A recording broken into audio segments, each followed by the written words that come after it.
Батко гледа филмче. А ние чакаме дядо Коледа,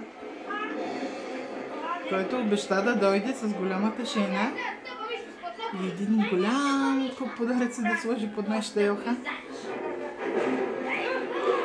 Вечерята все ще е в етап на приготвяне, но е почти готова.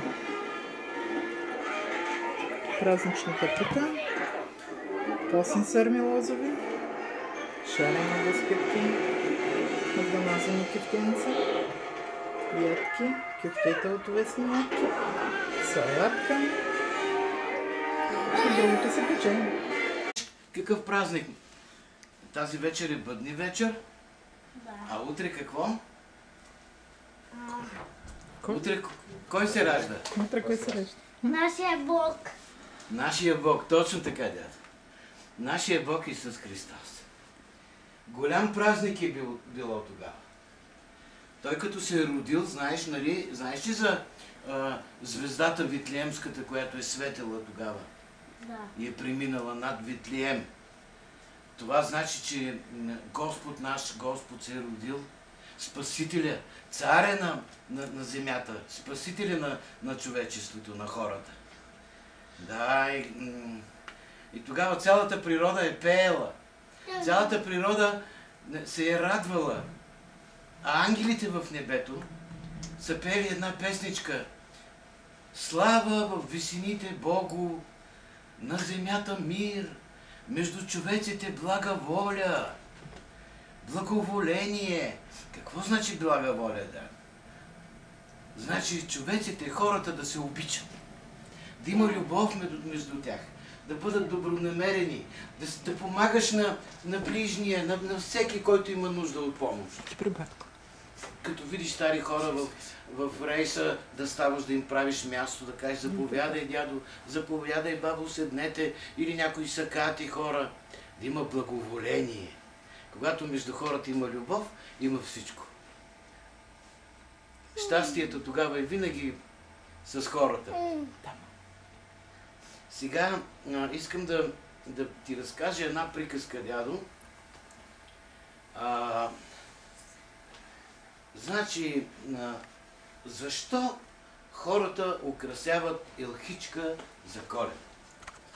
Знаеш ли? Не. Сега ще ти разкажа. Значи, когато се е родил нашия Спасител Господ Исус Христос, той се е родил в една пещера. Нали знаеш? Да. Така. И най-напред са знаели източните мъдреци, там от Индия, 3 мъдреци са знаели, че ще се роди Спасителя на човечеството. Те са вървели са много по-рано, са тръгнали, за да пристигнат точно, когато Витлеемската звезда е изгряла. Донесли са му подаръци. Природата се е радвала. Ангелите, знаеш, в небето вече запомнили песничката. Слава, повтаряй се с мене, слава в висините Богу, на земята мир, между човеците благоволение, блага воля. Запомни ли? Я ми го повтори. Слава в висините. Слава в висините Богу. Айде пак. Слава в висините на Богу. Богу. На Бога значи. На земята мир. Между човеците блага воля. Между човеците блага воля. Браво. Мама го научи, мама ще ти. Ето и тя вече знае. Браво, дядо. Браво, знаеш, ти си запомнил. Да, това е песничката на ангелите. А там наблизо до пещерата имало овчари, които са си запалили огън, около огъня си седят на топличко. Изведнъж видели, че един човек идва и помислили, че е крадец, който да им краде от огъня, да им вземе огъня. Или някоя агне да открадне, някоя овца. Скочили, искали да се бие с него, но той казва: мили хора, днеска е голям празник. Мир и радост в душите ви да има. Роди се нашия Господ Исус Христос. Това е Архангел Гавриил. И овчарите страшно се зарадвали. И един веднага отишъл, взимал най-хубавото агънце и тръгнал към пещерата да занесе агънце на младенеца, на нашия Господ. Той бил детенце тогава, в яслите, бебенце. И да му занесе подарък. Тогава всички са носили подаръци. И затова и дядо Коледа, също като този овчар, носи подаръци на децата. С пожелание да бъдат добри, да бъдат послушнички, да се учат в училище, да пораснат умни, красиви. Да, и така и дядо Коледа като този добър овчар. Тогава там отишли при Господ, който е бил нашия Господ Исус Христос, който е бил още бебе. Отишли маслината, палмата и елхичката. И те искали да му подарят нещо. Палмата казала: ето едно листо от мене. Когато е топло, да си махаш с него, за да си правиш вятър, да ти бъде, защото там е било много горещо, там е пустиня. Не е като тук, при нас е по-хладно. Там в Израел. И Господ ти благодарил, се зарадвал, взел листото. Маслинката казала: ето това клонче от мене, то много хубаво ухае, да можеш да се радваш на миризмата му. Подарила и тя. А елхичката почнала да плаче. Плаче. Да, и нашия Господ Исус Христос казал: но защо плачеш, елхички мила? Какво ти е станало? Защо си толкова... Виж колко много сълзички. Спри да плачеш, елхичка. Тя се брала и казала: как да не плача, Господи? Аз нямам какво да ти подаря. Само тия иглички. С тях може само да се обудеш. Няма нищо в мене, което да мога да ти дам, да ти подаря. Той казал: не плачи, елхички. Аз ще те направя най-красивото цвете дърво на света.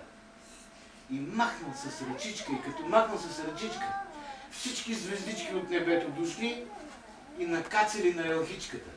Както ето вашата елхичка. Виждаш ли, това са като звездички, затова е толкова красива. И тя се зарадвала, запяла от щастие и казала: ето, Господи, така както съм красива, това да е подаръка за тебе. Ще го запомниш ли тая приказка? Защо се прави елхичка на Коледа, на Рождество Христово? Аз много обичам песнички, стихотворения. Ти знаеш ли нещо? Научил ли си някое стихотворение или песничка? Дядо, да ми кажеш ти на мене нещо.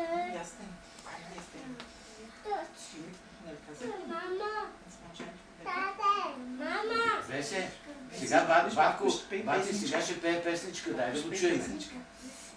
Мълчаните полета пеят медени звънчета и за нашейна племина бялата партина. Зън, зън, зън, зън, зън, зън, зън, зън, бялата партина. Зън, зън, зън, зън, зън, зън, зън, зън, бялата партина. Бяха кончета и гриби, движени гриби, пътя през пите се вие, селото се крие.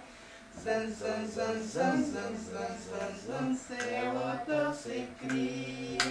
Зън, зън, зън, зън, зън, зън, зън, зън, селото се крие. Браво, моето момче, дай децонка, дай. Много сладко. Много ти благодаря. А ти ще ми изпееш ли една песничка? А, дядо. Батко, може да изпее. Кажи нещо. Е така. Хайде се радвай, дядо. Ще кажеш ли нещо? Някоя песничка, стихотворение? Ще да включи. Ай, да шари първи. И после сипе първия сняг, калено щипе пуските пак, де на двора стария пън, снежко затрупа всичко навън. Браво! И Де тя на пее! двора Браво! стария пън, Браво! всичко Браво, затрупа Веселка! всичко навън. Плевника и има снежен кълпак. Ела да играем с теб. По къшния прак. Ай така. Шаро тревожно тръска глава.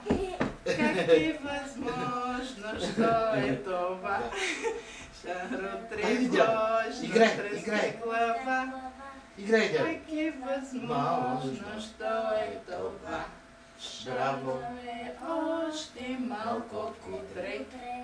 Може Това ми е ли любимата песен на Шаро да разбере колко си глупав Шаро сега, колко страхливо гледаш снега, колко си глупав Шаро сега, колко страхливо гледаш снега.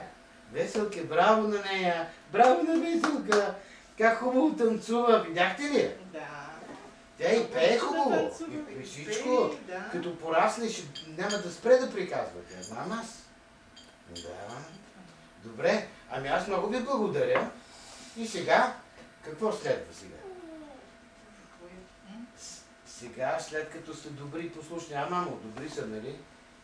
Всичко, браво. Значи, хубаво, че моите джуджета са си направили подаръци за тях. Ето сега започваме най-същественият момент. Подаръци. Да. Сега, я да си сложа аз очилата. Искам да си чета бавно, бавно и да откриваме какво.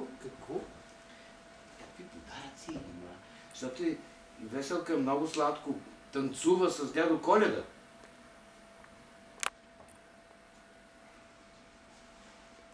Така. Сега да видим тук какво пише. Завесето. Подарък за Весето. Заповядай, дядо. Елате. Ето подарък.